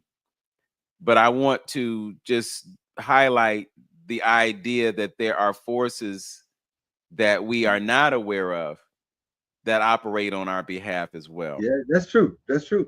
And I don't want to understate the importance of our ancestral realm. Mm-hmm. Mm-hmm. Oh, for sure. You're right. So just looking at how things are, we could just throw our hands up and say, what we gonna do? Mm-hmm. Mm-hmm. But the real question is, what are you going to do? I mean, because they doing what they do. So what you gonna do? Yeah, You yeah, yeah, know, yeah. you can say, okay, I'm gonna do something revolutionary. I'm gonna turn my phone off. I did something yesterday that, was like, okay, I drove away from the house without my phone. Mm. I drove all the way to the stove Uh-huh. without my phone. Now, Woo! when you don't have your phone on you, it's like you walk out the house with no clothes on. Mm. you know, Mm. like something is missing. Yeah, yeah. And I'm reading, Brother Antonio, that they are actually thinking of enacting laws that make it illegal for you to be without your phone. Because the phone is the computer chip that they want to put in your brain. Uh-huh. This is where your identity lies until they put the chip in your body. Yeah. You know? Musk is working on that, but go ahead. Oh yeah. Oh yeah. Mhm. I mean, like I'm saying, when you look at what AI is doing or what AI can be used to do, they would like to create a new education system that doesn't require your child to sit in a classroom. Mm. So if they put this chip in you, it's like you walking around with Siri in your head or Alexa, and all you have to do is ask yourself the question, and the answer comes to you thanks to technology. Mm. But the other part to that is that when do your thoughts become autonomous? Uh-huh. Because if they have this device in you, they can feed you everything that they want you to think. And they already, bro, I'm just, again, all this stuff is coming to me, man. So I'm just giving back to you what's coming to me. Mm-hmm. They have technology that can read your thoughts. Mm-hmm. The folks that are walking around with the Apple Watches on, Mm-hmm. the watch is monitoring your bodily functions. It's reading your mood. It's reading your thoughts. I've shared this before. I'll share it again. I was having a conversation, a high-level conversation with somebody one time, and I said something, and I think one of the words that I used was gold. Another word that I used was Russia. Another word that I used was central bank digital currency. Do you know that my watch was talk to me, and it said, "I'm sorry, I didn't get that." Oh boy. And I So looked at my watch, and my words were on the screen at my watch. It Is was that right? transcribing my conversation. So we got this whole idea about smart technology, and we're thinking, oh, well, how convenient. If somebody calls me, I can answer the call on my watch. Mm-hmm. But that's why it's called a watch, because the watch is watching you. So now I wear an analog watch. I don't wear that Apple Watch anymore. I used to, take my watch when I went for my walk so I could measure my steps and distance and time and all that. But you really got to be careful with technology. And it's the same thing with your phones. Your phones are actually monitoring your activity. I saw something a few weeks ago where they say that your modem and your router in your house are actually capable of monitoring your movement around the entire house. So again, modem and router watching you. You got a Samsung TV. Samsung TV got a lens on it that's watching the room. Privacy does not exist Out the anymore. door. That's out the door. Yeah, that's out the door. Not anymore. You a former police officer, you know that they have technology that can actually read inside the house and use heat sensation to detect where the body is. So if they want to shoot through the wall, they got something that will locate you in the building and shoot through the wall, so they don't even have to come in if they want to commit a word that I can't say because of censorship. Vince, why? Why? What is it that they want? What is the HELL going on? You know, because seem like they're hell bent on marrying consciousness to robotics. You know, they trying to get this cyborg. Is, you know, where they going with this? What they gonna do with all the excess people? What, you know, almost said. Yeah, what you gonna do with all the excess people? I tell people to look up smart dust. Look up smart dust. See what that is. Look it up and define. It can be blown and injected in you. It monitors your system. This nanotechnology dust. Yeah. Smart dust. Okay. You know, here's another video. Look up Dr. Charles Morgan's video. He's in a lecture setting, looking at some. He's with some West Point students, and they're talking about technology and future technology that they right on the borderline is. And one of the intriguing things was said that they're able to implant a thought into your mind to where you believe is real. It really happened to you in your lifetime. And also, they can do the Will Smith Men in Black to you, wipe out your memory. Then he talks about like what you've seen, like in Matrix and certain places like that, where they can download instructions to you like a medical procedure that you have no background on. You can download it to you, and you know how to perform that procedure. So it is totally amazing. So I am asking, you guys to go ahead and check out Dr. Charles Morgan. His that particular video, Dr. Charles Morgan, man, it would blow your mind, and you'll see exactly what or you have an idea of what this man is doing and what the future lies for us as people, man. It'll blow your mind. It'll blow your mind. Totally blow your mind. So check that out. And you will see, they talked about how, they got your thoughts. They can make your thoughts move, mechanical things just by thinking it, but this is where they're going. This is where they're going with all this technology. And really what I would have to say, why? What is the purpose? That's what we need to be asking ourselves. Why? Why do you want all this stuff? I mean, what is the need for all of this? Almost do it almost like in the Wild Wild West when you was the fastest gunslinger. That means everybody was coming at you to challenge it. So are we being pushed to all this craziness because we're trying to stay on top of the technology? Lead the way in technology worldwide. So you want to take everything that somebody create and research and develop and weaponize it. See how you can use it to hurt somebody. That is the video right there, my brother.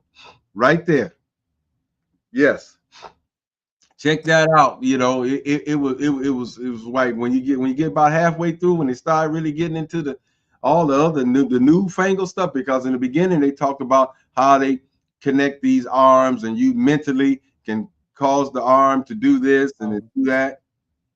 But when he gets into this other stuff, man, and it was some information I think some people didn't know, and I think it's good for people to be aware of what's going on out there. The one thing that makes predicting a little bit of the future easier when you look at biomedical science is that labs are working fairly systematically with overtly stated goals. So if you think about it, science is not really done in a haphazard way. It takes time, preparation. You have to test multiple hypotheses, develop techniques. So it is not really rocket science to look at a lab and say, this is where they're going. And here are probably two of the Achilles heel points in the design. But if they surmount those, they will probably achieve what they say they want to do. So that's a little bit of what this is about. I was going to give you my thoughts on mind, body, and beyond, gene slicing, Dr. Ventnor's work, DNA encryption, and something about memory, that the past is not what it used to be. What I'd like you to consider for a minute that's the beginning of it. They started talking about that. If you scroll a little bit halfway, Vince, it gets real deep. Our mind and our body. Your personal experience is usually of an integrated operating system since the time you were little. However, there has been a plan in many labs to figure out how do we help people whose bodies don't work in the way that they want them to do, who have neurologic defects. Could you start the first video? So as a way of surmounting that, people are experimenting 5 or 6 years ago, or as early as 2008. I'm trying to beat my own score because there is a score, there's a certain percentage. It's out of 6, each time I do it, it's out of 16 balls, if you want to say. And I want to know that number. If it's 13, I want the 14 or I want the 15. And so it's just a challenge to myself. One thing I found out that if I focus too hard, it doesn't work right. It has to be very natural. That's pretty good. Yeah, not too bad. We're making such ground on this every single day. Every other day, we're just going leaps and bounds. And knowing that we're doing that, if I had another week or 2 weeks or a month, where would we be then? We'd be, we've already done stuff. The people need to know this video was made in 2015. That with the 3D Curse Patrol, people have been doing it for a year, 2 years. They haven't. Take it just a little bit. Take it to the middle, Vince. I just want to see something. It's just hordes of neurons, but as they refine the technology so you can get a better point specificity to the neurons you actually want to activate, you should be able to do this without penetrating the skull. Either someone could wear a cap, and in fact, that's how the latest brain-to-brain communication in humans was done. It was done without surgery and actually signaling via some stimulation to the retina and the brain decoding it. Although the person consciously didn't know what the code was, the brain did. So that I would recommend people becoming aware of that from the human drone technology standpoint. The second field that people may or may not be aware of, I always tell my students, I said I wasn't around when they developed atomic weapons, but Dr. Ventnor's work is my view, the equivalent of the development of nuclear weapons when you realize that he created life in a cell back in 2010. I don't know if people are familiar with his work, but this technology paired with something called CRISPR, which is like an editing software for genes, makes a number of things immediately available. What he did is he programmed yeast cells to produce anything he wanted. They can produce perfume, they can produce petroleum, they can produce any peptide, anything we program the DNA to do, and it's in the living cell. Right? So in medicine, the goal in medicine now is to be able to do designer medicine and therapy. If we can design a cell to get into your body and release the right product for you, you won't be losing half the drugs you take through your liver when you swallow a pill and it gets digested. These can be inserted into you through the hypospray needles, almost like Dr. McCoy on Star Trek, giving you the hyperspray. It just blasts now plasmids into your squamous cells. But Ventnor was able to do that and has the patent on the technology. But you can engineer anything. You can engineer a unique thing that would only kill one person in the world. So stop it. You put in a specific gene slicing, you program. Did you hear what he just said? I heard what he said. They could just kill one person. Oh, I'm telling you, man. Did he say like Spock, just shoot you with it? Come on, man. I'm telling you, you people get a chance. Please watch that whole, and that was done in 2015. Like I said, he's really getting into the deep stuff now. When you get halfway through, he's gonna get into the deep stuff, and he's gonna talk about how they can erase your memory, they can implant an event, they can download stuff in you, man. And oh man, it's I'm like, wow, these dudes ain't playing. Well, think about that. When we think about September 11th, what do we know about what happened? We know what they've told us. They show the same footage over and over and over again. The only film of the plane crashing into the building, right? Mm-hmm. So that's really our only reference point. How do we know that that footage is even real? We don't know that. We know that that's what we've been shown. I saw a video yesterday, I believe it was Mos Def, Yasin Bey having a conversation with Bill Maher. And Cornel West was sitting right next to Mos Def. And so they were talking about something, and then it got to the idea of 9/11. And Mos Def said, I don't believe in the boogeyman. Because the question was bin Laden responsible for the Twin Towers coming down? Right? But Mos Def said, well, we've had all this critical analysis and scientific thought, and the experts are saying that it couldn't have happened the way they said it happened. You know, but to your point, we believe what we've been told. And all we know is what we've been told. So those of us who aren't paying attention to the point where we could say, well, hey, was it possible? I mean, they said when those buildings were designed, they were designed to be able to withstand the impact of a crash from an airplane. So theoretically, it wouldn't have been possible for that to have happened. And then you have the third building, the one that was only like 4 or 5 stories, that wasn't down the street somewhere. Right. And it pancaked down to the ground, which was obviously a controlled demolition. I mean, it couldn't have been anything but that. But somehow conveniently, because we're so brainwashed and we're so tuned into what they tell us, we don't even think about that because we're not thinking critically and analytically. That's and why? What I'm talking about. Yeah, that's what I'm talking about. Perhaps it's because our calcified pineal glands are working against us. Yeah.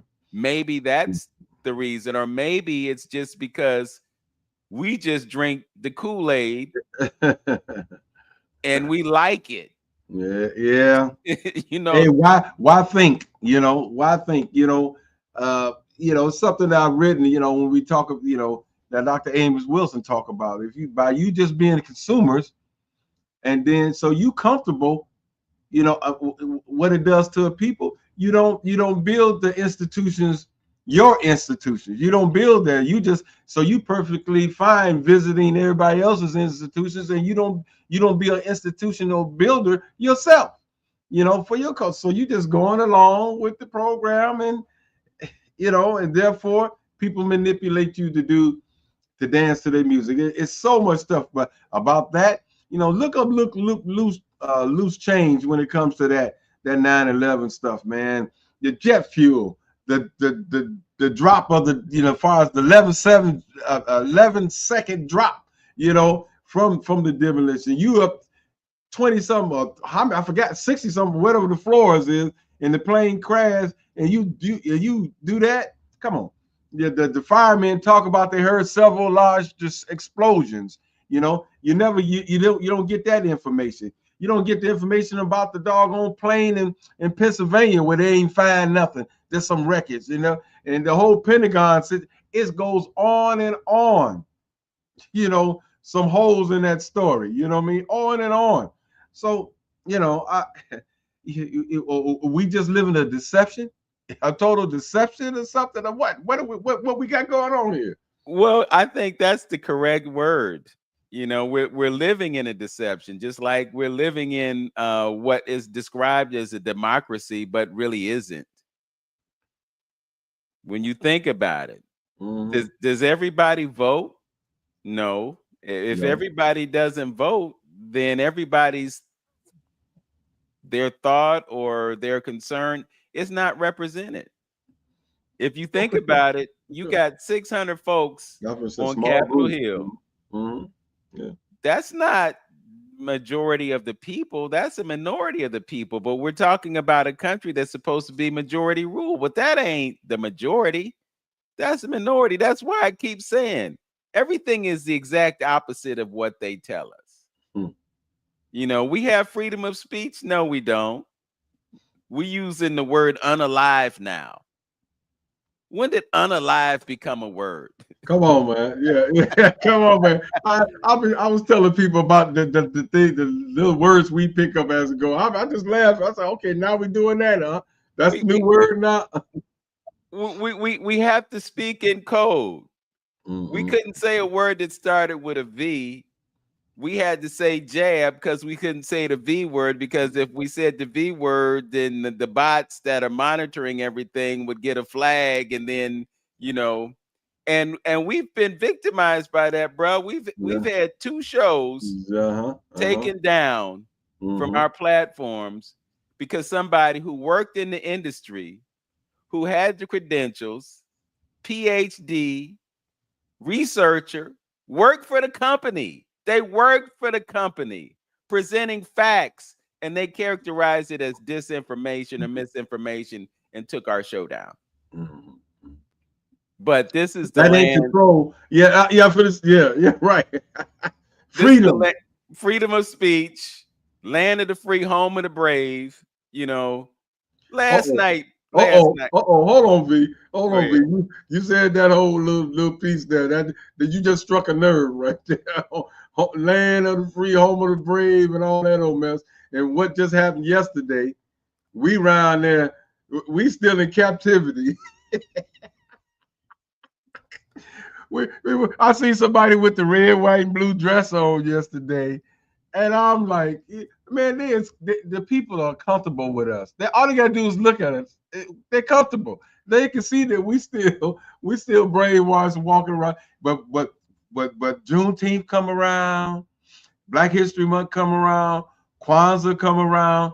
You ain't getting where's the enthusiasm? Ain't a whole lot of participation going on there. But I'm going in forth, and I'm gonna eat my ribs. And Lord have mercy, bruh.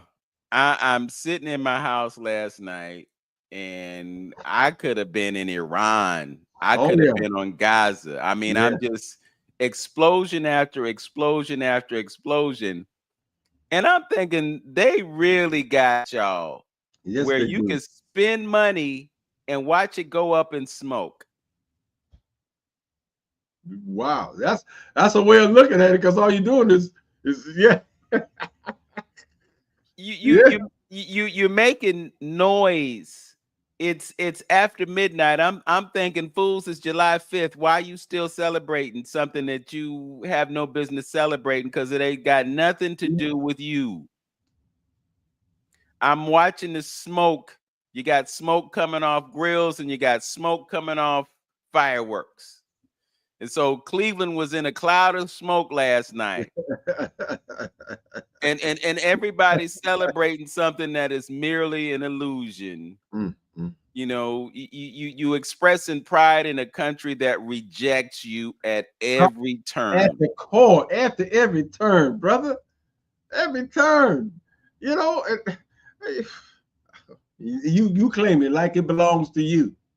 You know how I said it last week. Yeah, you was hired. So don't keep claiming it's something that you was hired to do. Right. Even though you didn't get no pay. So you created something for somebody else. Yeah. So now create something for yourself. You know, create something for yourself. Build something for yourself. That's why the motherland is wide open for you to recreate something for yourself. Instead of creating it for. That's why they're taking ownership to it. That's why they say they want their country back, because you created it for them. Right. Yes, indeed. Well, I'm gonna just go out on a limb, bruh, and tell you that we're seeing a reversal of fortune of sorts. You know, when we look at the activity that is happening on the continent, that they want to keep us distant from, but at the same time, there's some momentum gathering. Oh yeah. And I do think that, you know, we're beginning to wake up in certain ways. You know, it's disheartening to watch videos where people are discounting the ability of us to be put in ships and transported to this part of the world. They're saying that the craft weren't capable of navigating the ocean waters. It was impossible for them to put all those brothers and sisters on ships and bring them to this side of the world. You know, we were already here, and I believe that. You know, I know we were already here, but I and you have been to those places where they put us in those dungeons and they put us on ships. Mm-hmm.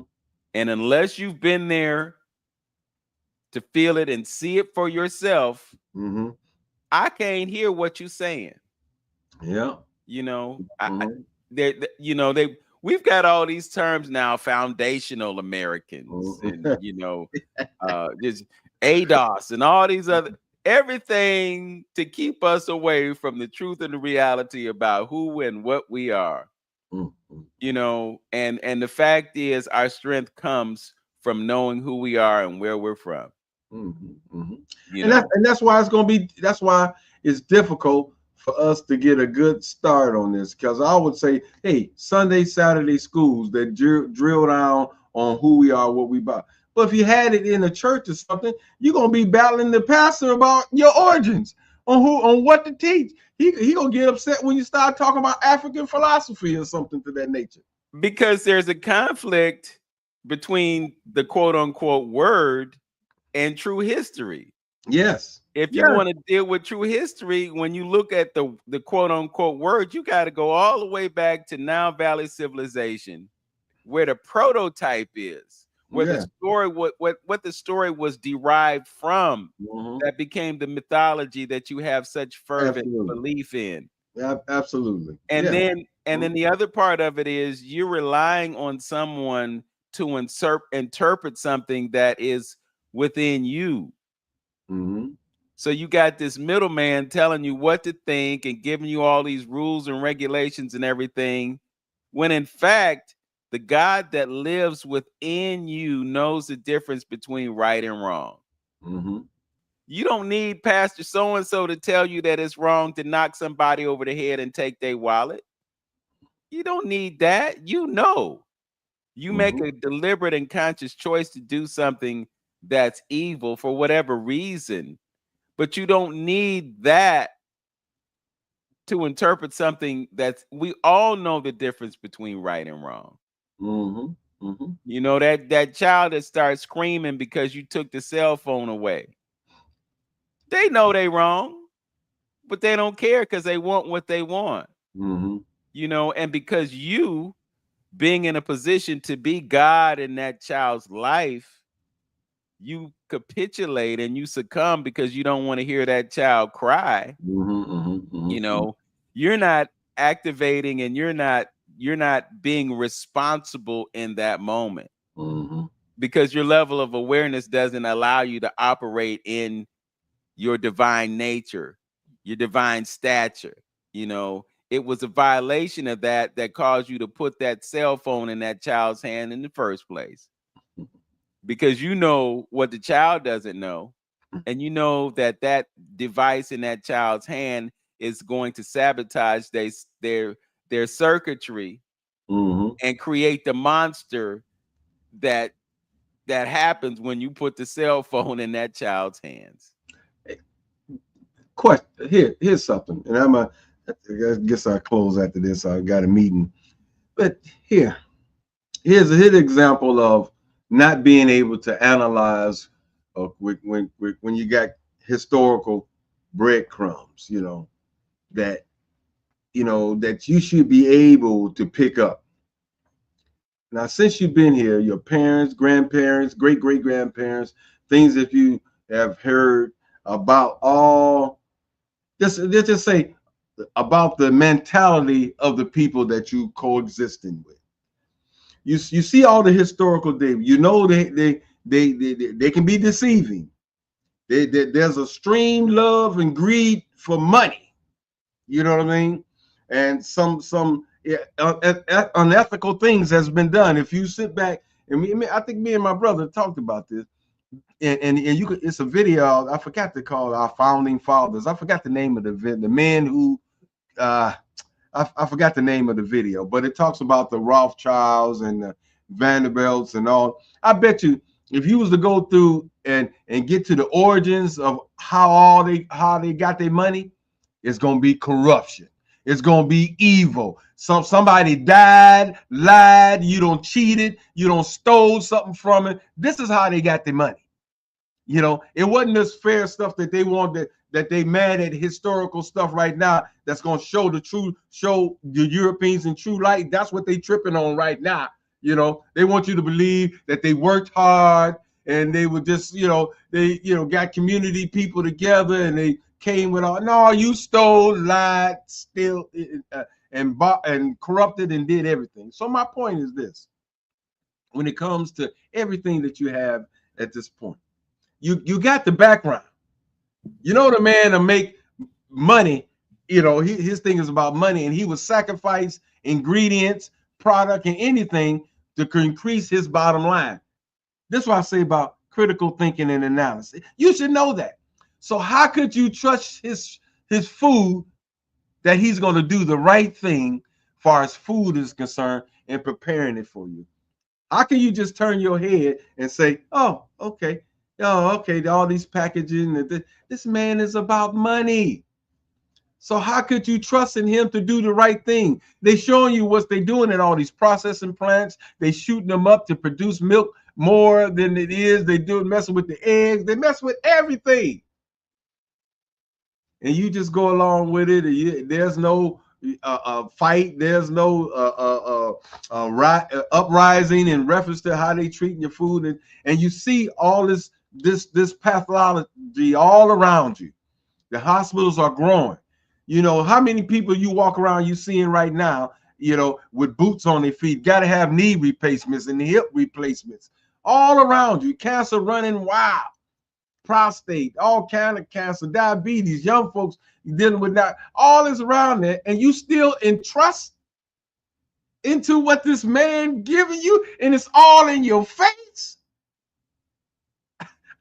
I'm just blown away, Vince. I'm like, come on, man, really? Yeah. So I think knowledge is coming out and information, more and more information is coming out, and people are getting wiser. But it's just it's just a large group of us still, believing in the system and still romanticizing the system, man. And frankly, I'm gonna stop wasting a lot of energy for those who caught up in it. I just can't do it. I'm getting too old now, and I got to do some things for myself. That's what I talked about turning the chapter. I can't just keep doing that, and you can't decipher his breadcrumbs that is right in your face. I think it really comes down to the idea that we vibrate on different levels. Mm-hmm. And so when you have people who are vibrating on similar frequencies, then their thoughts resonate with each other. That's true. But true. Then you have some that they're not on that level. And so you could waste a lot of time and energy. Mm-hmm. It's like the biblical reference. They have eyes that see not and ears that hear not. Mm-hmm. So you can talk until you're blue in the face. They not hearing you. Right. Because that's not where they're vibrating. And so the thing is, we may have good intentions in sharing the information that we do, but not everybody is going to get it. That doesn't mean that we stop sharing the information, because those who will get it will get it, and those who won't. We're not going to be able to save everybody, but we may share some things that may resonate with folk, that cause them to see things from a different perspective and may result in a change in their behavior. The fact of the matter is, the folks who are running things, there's a certain lack of human compassion, because they will do things intentionally to injure people without regard for their lives. That's why we get rained every day with aluminum, strontium, and barium. Yes. That's why we're swimming in microwave radiation that's about to go to the next level with 6 George. That's why those things exist. You said something interesting earlier, and that was a reference to the business of war. When you talked about those families that are controlling everything, well, they're financing both sides. So they profit from destruction on both sides of things. And then you have companies that are contractors their military contractors, and their construction contractors. So they get paid to blow stuff up. And somebody else built it back. Well, no, the same company puts it back together. Back together. Yeah, you know, so it's business. It's not personal, it's business. And, you know, there are casualties in the process, which is how you could destroy property in Hawaii in a so-called blue zone and do it surgically. Which is why you could have fires in California that surgically remove a certain area that is rife for development by a company that's going to make a whole lot of money after it's developed. But it's down to science, man. It's a science, and this is where folks go wrong. They underestimate the level of debauchery that exists at those high levels of government and commerce, because governments serve corporations, not the other way around. It's the corporations that control the governments, and the governments that implement the policy, and the policy is what creates the development that enables the developers to get paid and make money. Hey, Vince, this is what I want to put on their brain. You really don't know who you cohabitating with. You really don't know. We could talk to the man do this and the man do that and the man do this. Then we go on and have our beer and it's over with. You really don't know. Yeah. To the extent of who you are If you did, you'd be afraid. I don't want nothing. What is it that you want? You be so standoffish and not the one to be involved with that situation or anything that they producing. You be like, go on, get it away. We don't want it. If you really knew, but but we don't. We don't. We think we know, but if you really knew the outstretched arms that is going on all over the globe that we doing, oh man, you know, if you really knew, you would approach this thing totally different. Well, again, going back to that premise of everything being the opposite, I saw one of the most interesting videos I've seen in a long time a few days ago. It was about the origin of basketball. Have you ever heard that story? I don't know. I don't think so. Okay. So thanks to AI technology, they created this film that featured brothers and sisters being interviewed about what happened on a plantation years ago. Mm-hmm. We were making baskets, and one of the baskets was defective and they had to set it to the side. And what they did was they hung the basket and they started throwing peaches at the basket. Mm-hmm. So you could throw the peach at the basket and the peach would fall through the bottom of the basket because there was a hole in it. Mm-hmm. Well, the plantation owner comes back to the plantation and he sees this going on. And he asked who was responsible for this. And somebody spoke up. This person who spoke up was beat down by the plantation owner, and then he shot him in the head. Whoa.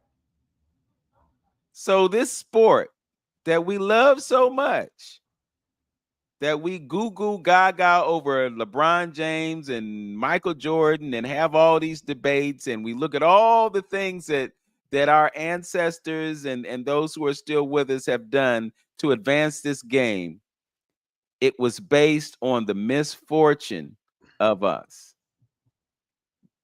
We don't know that history though. So we celebrate this. Wow. We celebrate this. And we don't also tie into the reality of this just being a sophisticated level of enslavement. Mm-hmm. We celebrate this brother's ability to have a 4-foot jump, vertical jump or whatever, you know, and able to dunk the basketball, all these things.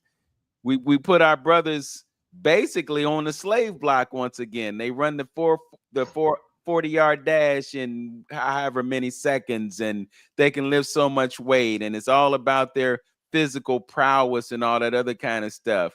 And then we pay them these exorbitant salaries. We pay them these exorbitant salaries, and then, you know, they retire, and 80% of them are broke, divorced, and diseased and everything after they finish their careers. You know, this is what we participate in, and the whole thing is energy harvesting. I'm remembering a few weeks ago when the New York Knicks advanced to the next level of the playoffs. I'm not paying attention, but all of a sudden I'm seeing on my news feed folks out in the streets in New York. You would have thought that they won the NBA championship.